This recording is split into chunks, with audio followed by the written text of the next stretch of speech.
name's Scott Tollefson. I'm an engineer with Valley Metro, and I'm going to be your mentor for today. Our program is to teach you about science, technology, engineering, and math, collectively called STEM learning. Today, you're going to play with a fun little project. We're going to build a bridge. We're going to build a beam bridge that can be converted into a suspension bridge, and we're going to talk about bridges, forces, loads. This is all civil engineering concepts. So we'll cover that in a few minutes. First, we have to talk about a couple of different topics. So, workplace safety. This is a topic that 50 years ago nobody concerned themselves with. It was all about construction place safety. And then they started to realize that workplace safety is just important. Why? Well, workplace safety is important because we have the same kind of unsafe conditions in the workplace, in an office, in a building that we might have outside. We can have environmental hazards, unsafe working conditions or processes. People can't actually be abusing drugs and alcohol. We hope not. And there's workplace violence. So workplace safety is important for everyone in the office, especially our engineers. Let's take a closer look at some of the criteria for not only for our light rail, but for other industries. We do this for injury reduction. Why? Well, an injured employee is out on sick leave, extended leave, and they aren't productive. Oftentimes, other employees are reliant on them. So it's important to keep your employees safe. Company losses. Well, any kind of accident can mean damage to company property or personnel. Legal expenses, medical expenses. All these are costs. Companies don't want to pay these costs. But again, for most companies, it's about the people. Worker productivity is increased. When people have a safe workplace, and they don't have to worry about being safe in the workplace, they can generally be more productive and they're more comfortable while working.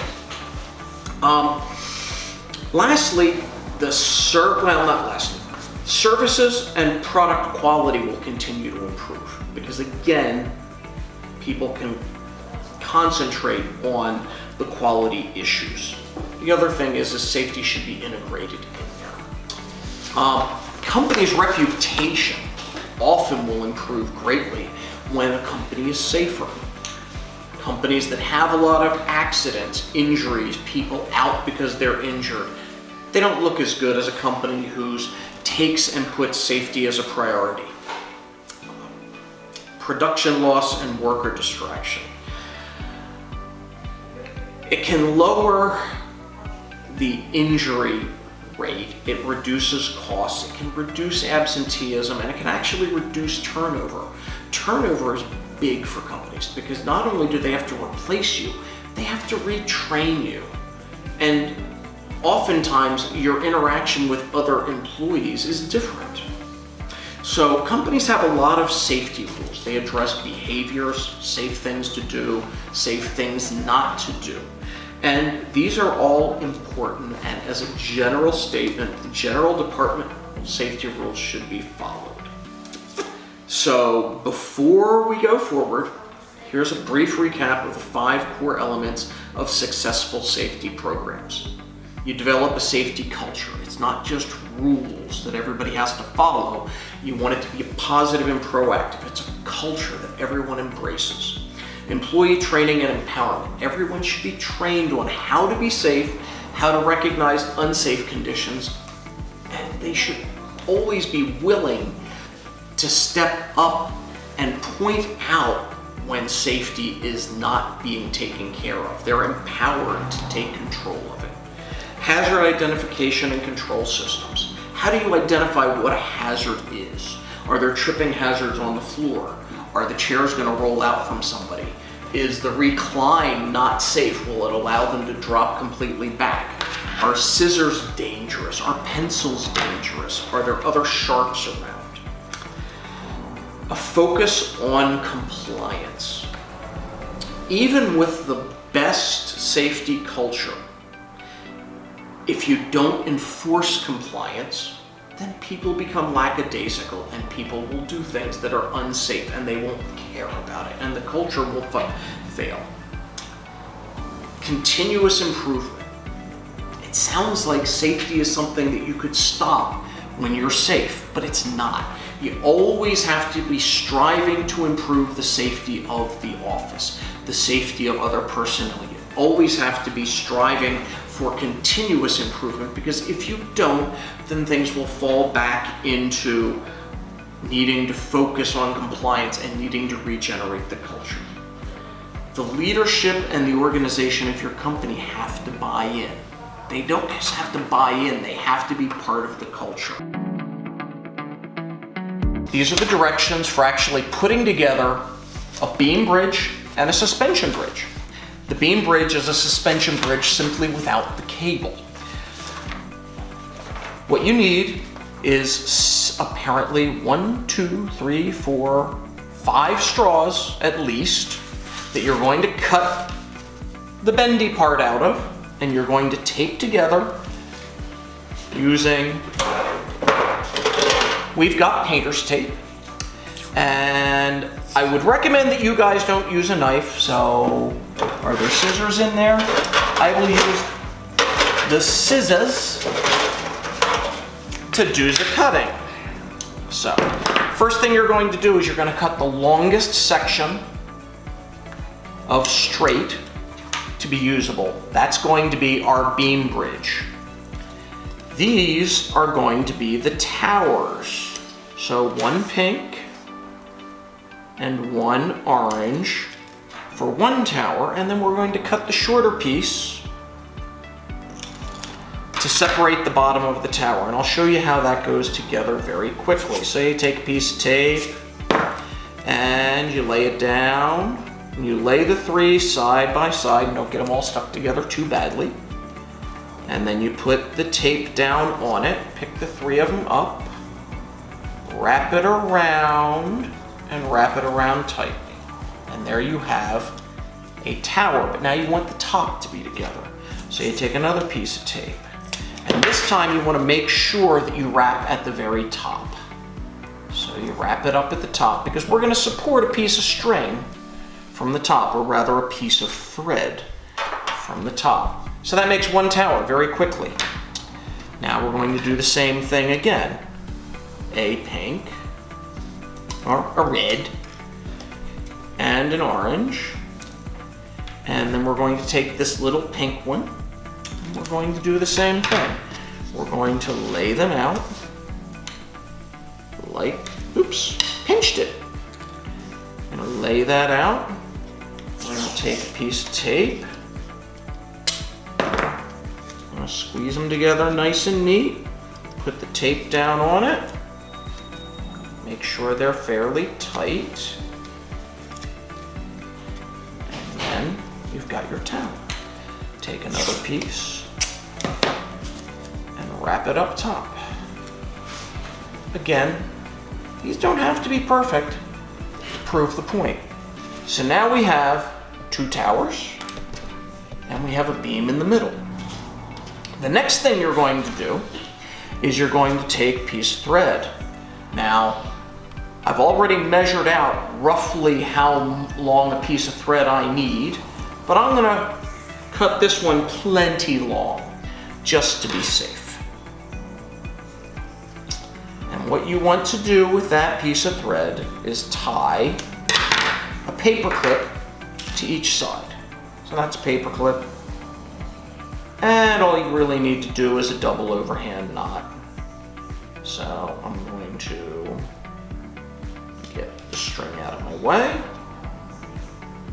and I'm going to simply do an overhand knot, which is really hard with thread, by the way. I imagine that with younger hands, more nimble, perhaps smaller than my big fat fingers, might be easier. Pull it down, second overhand knot.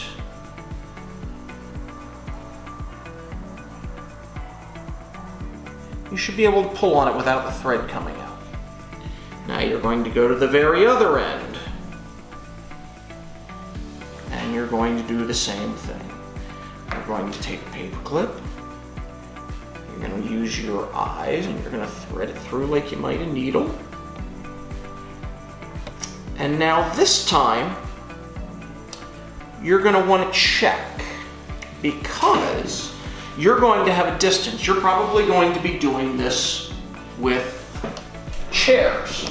I've got 2 boxes and I've got this set up. So what you want to do is you want to make sure you've got a good 5 or 6 extra inches. You want to go across both towers. And then you want to make sure this isn't too long. Now I cut it really long, so you can see that it's very, very, very long, and it really wouldn't do me any good to be that long. So I'm gonna pull on this knot, and I'm gonna bring it back to maybe there, and then I'm gonna tie the knot. So you might want to do something like that when you know roughly the spacing that you're gonna have between the anchorages. So you're gonna tie that off, and you're gonna make your parts. Now, if my little fat fingers could actually get the thread back through the loop, this might actually get tied. Okay. So there we have string and 2 paper clips, and it should fairly easily go over that, and it should be able to go down into the gap in between, and it should still be down on both ends so that it can be tied or taped down. So now those are all the components for actually doing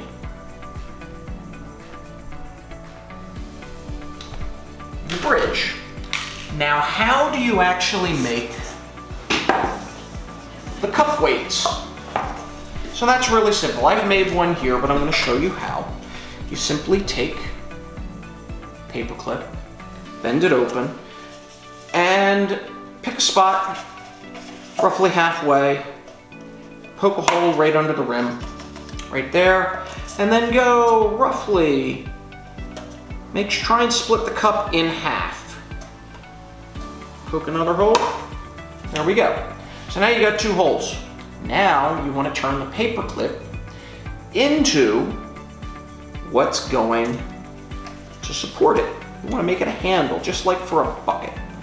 So you slip the paper clip through, and now you've got a handle. But now you've got to bend this back over like this. And now you've got a little handle. And that should support a fair bit of weight.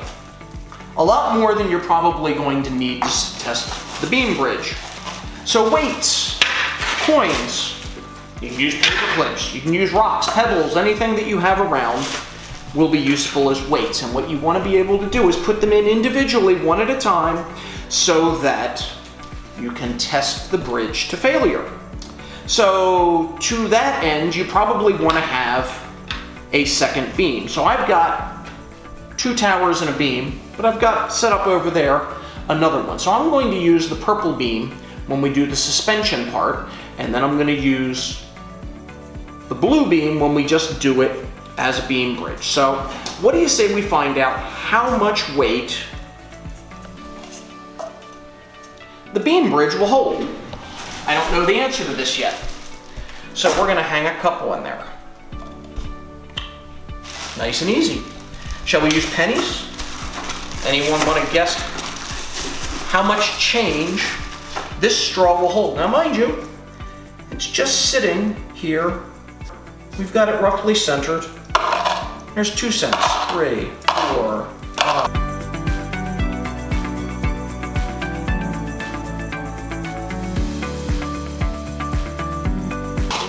32, 33, 34. Oh, starting to flex. Can you see it? 35, 36, 37, 38, 39, 40, 41. Should have started with quarters. 42, 43, 44, 45, 46, 47, 48, 49, 50, 51, 52, 53, 54. Got a pretty good bow in it. 5, 6, 7, 8, 9, 60. About ready to give out. 61, 62, 63, 64, 65, 66, 67, 68, 69, 70, 71, 72, 73, 74, 75. Whoops! And there it goes. So, if we were to put that back up again, and hook it back up with 75 pennies on it, if I counted right, somewhere around there, and let it sit there, that's pretty much the limit, and it's gonna start going. Now let's put a few more in. Oh, nope, never even got there. So, that said, what happens if you do it suspension style? So I'm gonna put a little slit up here in my tape so that I can actually get my string to go through there. And I've got a piece of thread already strung up here. And I am going to put it through there. And then I'm going to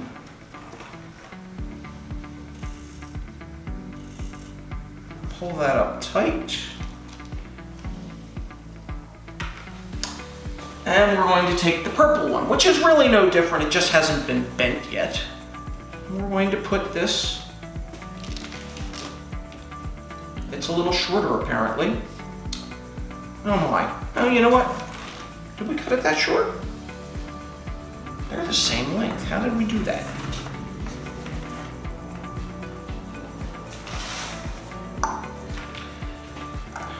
So this one is not at the end. So we're going to put that up like that. Oh, there we go. So now we want to make sure that the thread takes the load. Because that's what happens in a suspension bridge, is the cable takes the load. Now, I'm going to empty a few of these coins out so that we know it won't fail yet, but that's the same number of coins. We're going to put that there in the middle, and then we're going to pull this up so that it's taking the load. And then we're going to take this over here, and we're going to put a piece of tape over here, and we're going to tape it so that it stays in place. Okay? So now, we've got a little guitar string on both sides. Both sides nice and taped down. So before, this thing wouldn't support the 75 cents.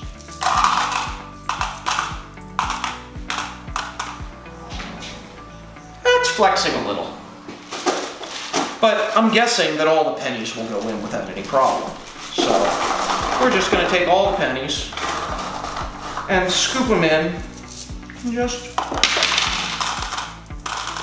Because even though it's flexing, it's not going to give. Because the suspension tower supports the weight pretty well. Pretty amazing. Still there. What happens if we put the quarters in? I don't know the answer to this yet. We'll find out together. But I'm guessing that all the quarters can go in too. Because again, we're suspending it, and the string, even though string is fairly weak, it's pretty easy. We got nickels. We can probably fill the cup.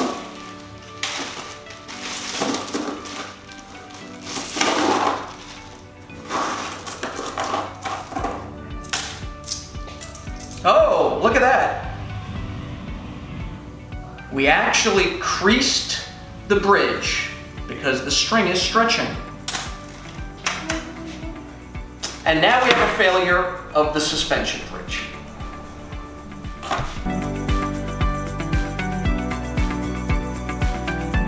So to wrap up, I had to fix the bridge a little bit because the thread tore the tape. But to wrap up, a suspension bridge is just a beam bridge with suspension parts. Now, if we had applied multiple little paper clips to support different points on the bridge, like that,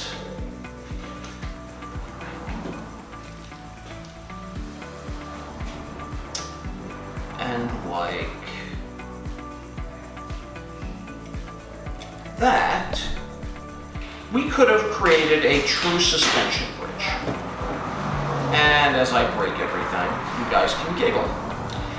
But you might want to play with generating a suspension bridge that way, because if you were to put extra supports in like that, you might find that this doesn't flex as much if you can find a way to tie these two pieces in so that they don't slide along the string or slide along the straw.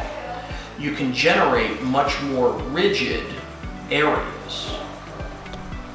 But there's lots of little things you can play with to learn about suspension bridge and structures, and play with coins and play with straws. So I hope you've had a little bit of fun. I hope you learned a little bit of something. And if any of you have questions, I would encourage you to write them in or send them in an email or call up the office and ask the questions, and maybe we can actually give you a useful answer. So, hope you all had fun. Thank you for watching.